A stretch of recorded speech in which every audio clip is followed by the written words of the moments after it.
Welcome to the 166th installment of Ear to the Ground, the Land Stewardship Project's podcast on family farming, sustainable agriculture, local food systems, and local democracy. I'm Brian DeVore, editor of the Land Stewardship Letter.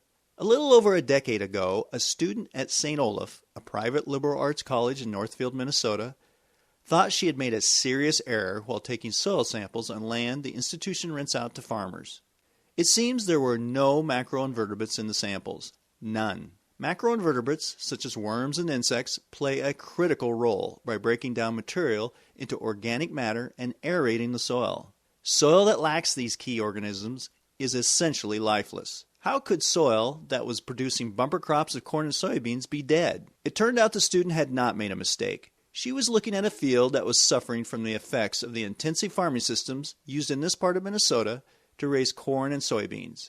Heavy tillage and overuse of chemicals had decimated the life beneath the surface, and the soil's natural fertility had been replaced with heavy doses of petroleum-based fertilizers. The problem was, all those high crop yields were creating a soil that had no natural ability to resist erosion, retain moisture, or cook up its own organic matter. In addition, excess fertilizer was escaping the fields, producing water quality problems in the area. Thus began years of innovative soil-based studies involving students, biology professor Kathleen Shea, and area farmers. Among other things, this research has shown that when it comes to crop production profitability, more nitrogen fertilizer is not necessarily better. The research has also shown that productive agriculture does not have to come at the cost of all that underground livestock healthy soil relies on. Working with area farmer Dave Legvold, student researchers have seen how innovative cropping systems that eliminate plowing can create the kind of soil that is more self-reliant and a producer of ecological services such as cleaner water. Legvold, a former school teacher who has also worked in the agricultural implement business, farms 900 acres of corn and soybeans in the Northfield area, and rents around 200 acres of cropland from St. Olaf. He is a big believer in a conservation tillage system called strip till, which disturbs the soil as little as possible. He has shown how this method of farming can build organic matter while reducing fuel costs, thus improving profitability. Over the years, he has developed a relationship with Professor Shea and her students that has evolved into a mutual learning experience. The students are gathering data that shows there are ways of farming that can be profitable as well as good for the soil and water. Legvold, for his part, is learning how to measure the direct environmental impacts of his farming methods. Meanwhile, both sides are trying to figure out how to get this information out to more farmers in a way that will lead to greater adoption of conservation production systems. I recently visited St. Olaf to learn more about this research.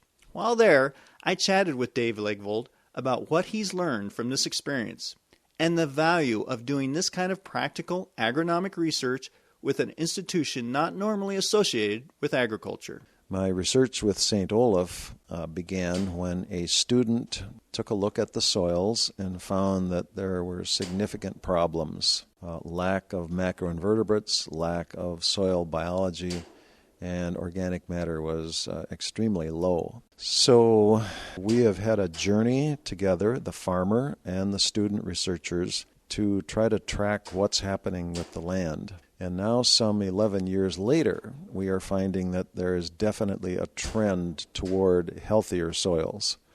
A healthy soil would be an undisturbed prairie, and we are nowhere near that. But we can see healthy trends in organic matter, in macroinvertebrate populations, in soil stability or aggregate stability, and the ability of the soil to hold water and cycle nutrients. And it's a long haul to bring soil from a nearly dead situation to a living situation. So you had shown that maybe you thought you were doing a pretty good job, but there were some problems with the macroinvertebrates not being there and that type of thing.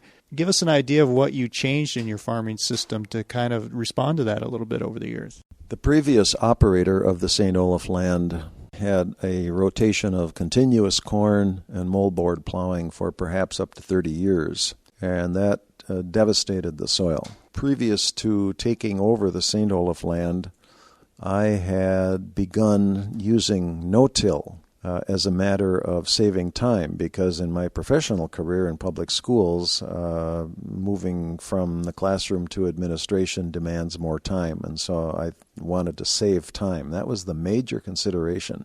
But the benefits of no-till became quite apparent, and so I converted from just no-till soybeans to planting no-till corn, and then moved into strip tilling for my corn.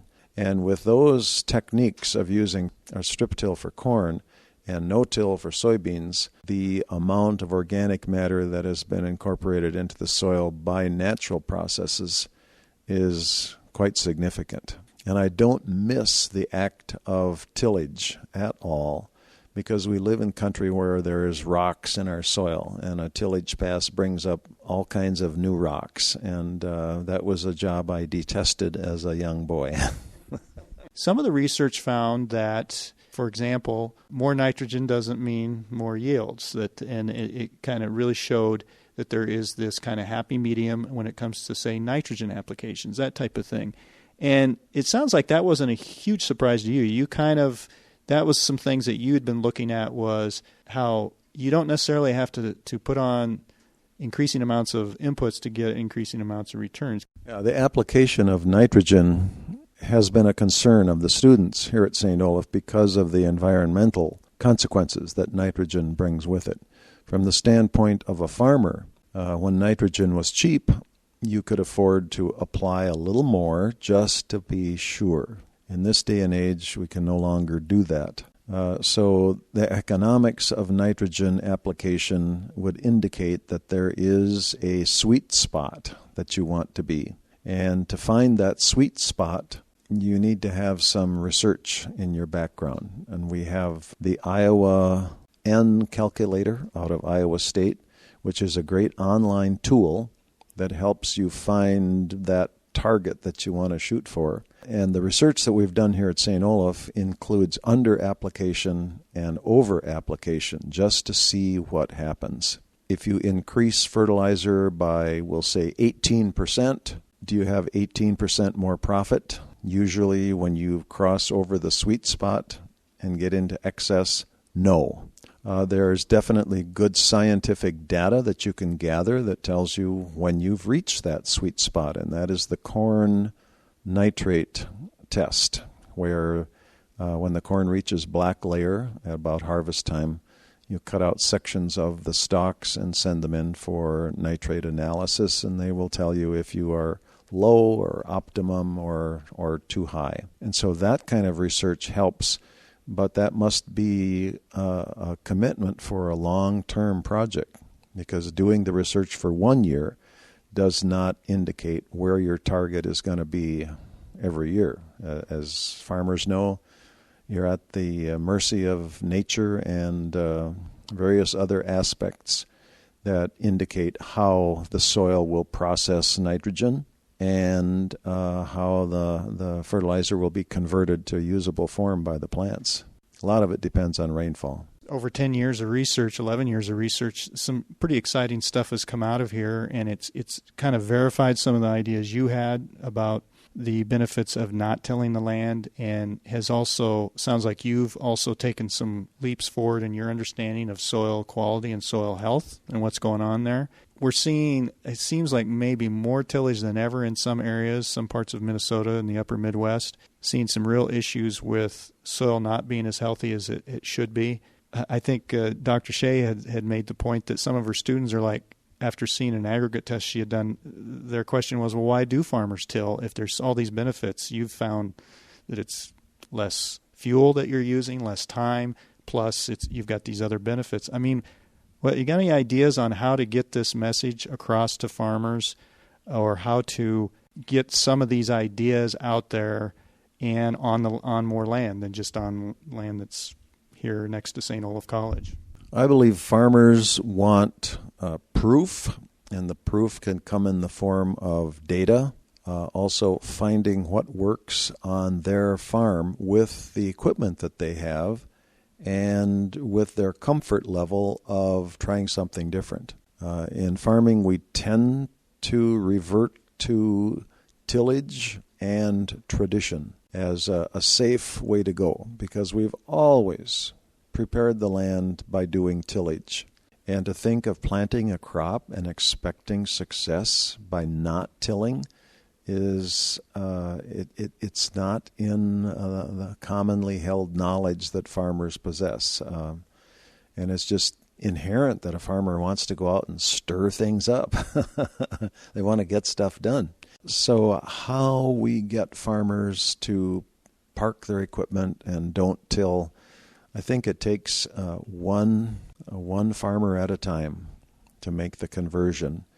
And it takes kind of a crowd mentality so that they don't feel alone in what they're doing. It also takes some cost share. We have good federal programs that will help farmers make the transition. That's in place.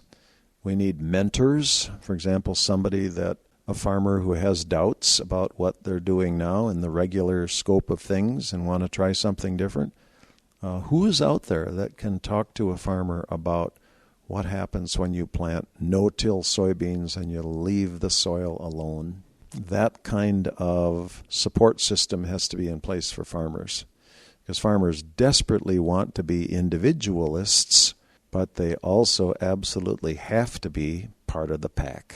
What's been the biggest eye-opener for you out of all this? There has been no epiphany where I suddenly realized that I needed to make significant changes. I believe that doing a little bit at a time, trying one thing and seeing what the result is kind of the way to approach this and feel that you're not risking the whole works. The other wonderful thing is that the data and the research that St. Olaf has helped to generate has come about with the work of students who primarily are not farm kids. They are scientists. I think there is a fair amount of bias and predetermined outcomes that we're looking for when we have researchers with a farm background who are trained in agricultural agronomy and that kind of thing. These students come with a fresh perspective,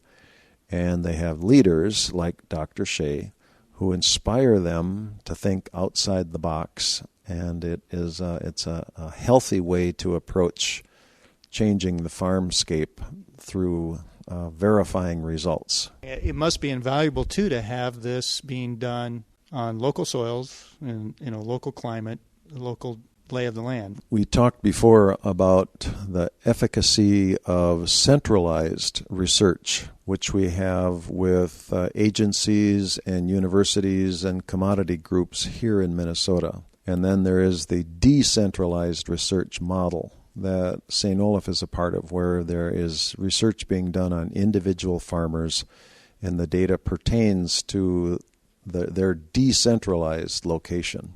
So I believe to help farmers make these transitions to better conservation, the decentralized research model needs to be in place.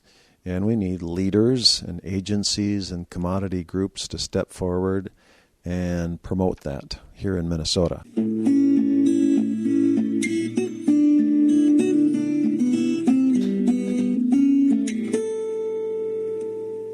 For more on farming methods that build soil health, see the Soil Health, Profits, and Resiliency page at www.landstewardshipproject.org. If you have comments or suggestions about this podcast, contact Brian DeVore at bdevore@landstewardshipproject.org, or you can call 612-722-6377. Thanks to Laura Borgendale, a Western Minnesota musician, for Ear to the Ground's theme music. And a special thank you to all of Land Stewardship Project's members who make initiatives such as this podcast possible. If you're not a member, visit landstewardshipproject.org to learn how you can support LSP. Thanks for listening.